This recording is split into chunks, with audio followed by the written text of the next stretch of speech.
यह वीडियो एक डॉक्यूमेंट्री और फोल्कलोर बेस्ड प्रेजेंटेशन है। इसमें दिखाई गई कुछ बातें लोकल कहानियों, लोगों के अनुभव और पब्लिक सोर्सेज पर आधारित है।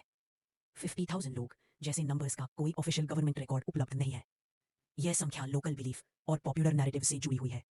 इस वीडियो का उद्देश्य किसी को डराना या गलत जानकारी फैलाना नहीं, बल्कि एक ऐतिहासिक और मानवीय ट्रेजेडी पर रोशनी डालना है। हम सभी प्रभावित लोगों के प्रति संवेदना व्यक्त करते हैं। उत्तराखंड के देहरादून जिले में मसूरी की पहाड़ियों के बीच एक जगह है जिसका नाम लोग आज भी धीरे लेते हैं, लाम्बी देहर माइंस। दिन के उजाले में यह जगह बस वीरान लगती है, लेकिन जैसे ही शाम ढलती है यह पहाड़ी किसी और ही कहानी को जिंदा कर देती है। कभी यहाँ जिंदगी हुआ करती थी। हर सुबह मजदूर अपने घरों से निकलते, पहाड़ी चढ़ते और गहरी सुरंगों के अंधेरे में उतर जाते, यह सोचकर कि शाम को वापस लौट आएंगे। लेकिन हर कोई वापस नहीं लौटा। लाम्बी देहर एक चूना पत्थर की खदान थी। सुरंगें गहरी थी, हवा का रास्ता कम था और बारीक सफेद धूल हर सांस के साथ मजदूरों के फेफड़ों में भरती चली जाती थी। ना सही मास्क थे, ना पुख्ता सुरक्षा इंतजाम, सिर्फ मजबूरी थी और पेट की आग। धीरे धीरे खांसी शुरू होती, सांस फूलने लगती और फिर एक दिन ऐसा आता जब सांस लेना ही मुश्किल हो जाता। कुछ मजदूर खदान के अंदर ही गिर पड़े, कुछ बाहर आए लेकिन जिंदा होकर भी जिंदगी से हार चुके थे, और कुछ कभी बाहर आए ही नहीं। यहीं से इस जगह की डरावनी कहानियां जन्म लेती हैं। स्थानीय लोगों के बीच बातें फैलने लगी कि यहाँ हजारों मजदूर मरे। कुछ कहानियों में यह संख्या 50,000 तक पहुंचा दी गई। इस संख्या का कोई आधिकारिक रिकॉर्ड नहीं मिलता, लेकिन यह सच है कि यहाँ का खनन बेहद असुरक्षित था और कई जिंदगियां इसी लापरवाही की भेंट चढ़ गईं। खतरे बढ़ते गए और एक दिन खदान बंद कर दी गई, मशीनें रुक गई, मजदूर चले गए, लेकिन पहाड़ी के अंदर जो रह गया वह सिर्फ अंधेरा नहीं था। पहाड़ी पर खड़ी वह टूटी फूटी इमारत जो आज एक खंडहर लगती है, कभी खदान का दफ्तर हुआ करती थी।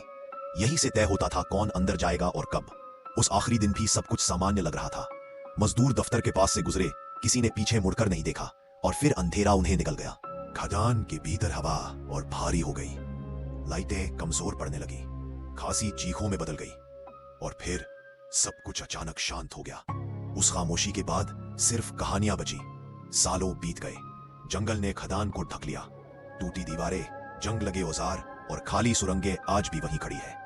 जैसे जैसे रात होती है इस जगह का माहौल बदलने लगता है। स्थानीय लोग कहते हैं सूरज ढलने के बाद यहाँ कोई नहीं जाता, और जो जाता है उसके बारे में कहा जाता है कि वह वापस नहीं आता।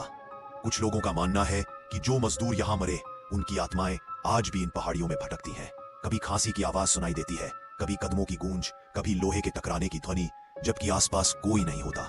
कभी कभी ऐसा लगता है जैसे कोई अंधेरे से पूछ रहा हो, बाहर का रास्ता मिला क्या? शायद ये सब सिर्फ इंसानी दिमाग का खेल हो, या शायद कुछ जगह इतनी पीड़ा देख लेती है कि वह पीड़ा वही रह जाती है। सच यह है कि लाम्बी देहर माइंस का असली डर भूतों से नहीं, बल्कि इंसानी लापरवाही से जुड़ा है। आज इस जगह को भारत की सबसे डरावनी जगहों में गिना जाता है, क्योंकि यहाँ इतिहास दफन है जिंदगियों के साथ। ये जगह एक कब्रिस्तान है, बिना कब्रों के, बिना नामों के। और इस खामोशी के लिए अंत में सिर्फ एक ही बात कही जा सकती है, उन सभी लोगों को शांति मिले जो लाम्बी देहर माइंस में मारे गए। सबको RIP। अगर आपको ये वीडियो अच्छी लगी हो और आप इन अनसुनी कहानियों को आगे तक पहुंचाना चाहते हैं तो लाइक करें, कमेंट करें और चैनल को सब्सक्राइब जरूर करें।